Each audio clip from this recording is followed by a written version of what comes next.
people are crying at ICE for doing their jobs. They're intervening with ICE doing their jobs. That's why they're getting shot and killed, rightfully so.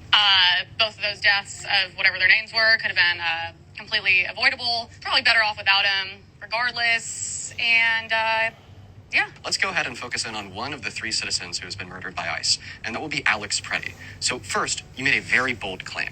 A man lost his life, and I think the world lost a good man. And your takeaway is we're better off without them, and that the shooting's justified. So Emily, tell me, what is the legal standard that authorizes an LEO and engaging in the use of lethal force ending the life of an American? I don't know. Go ahead and tell me.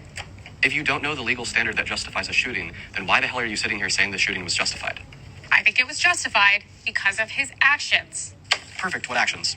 He went with a gun, did he not? Did he not have a loaded gun? Yes, he did have a gun on his holster. But What you should about know that in January accordance with the 2nd, 4th, and 14th Amendment, merely being in possession of a firearm does not authorize an LEO to literally shoot and kill you. You're going to go to a protest with a gun and a cop sees it as you're harassing these ICE officers that are getting threatened every day? Dude, it's not even a Republican thing, a Democrat thing. It is a common sense thing. It is a common sense thing. I would never, CCWs, I understand. I would never bring a gun to any Trump rally, anti-Trump. That is just not, it's just not a smart thing to do. That's why you end up dead. Okay, condemn Kyle Rittenhouse. Kyle Rittenhouse? What? He brought an AR-15 to a protest, remember?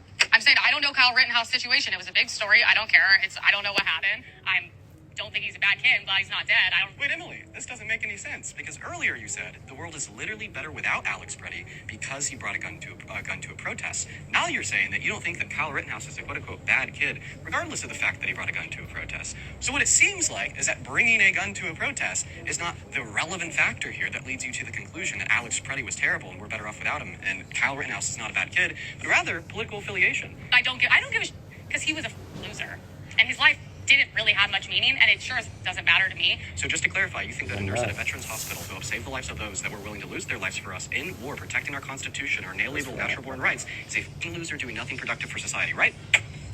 Yeah, just because you're a nurse does not mean you're a productive member of society.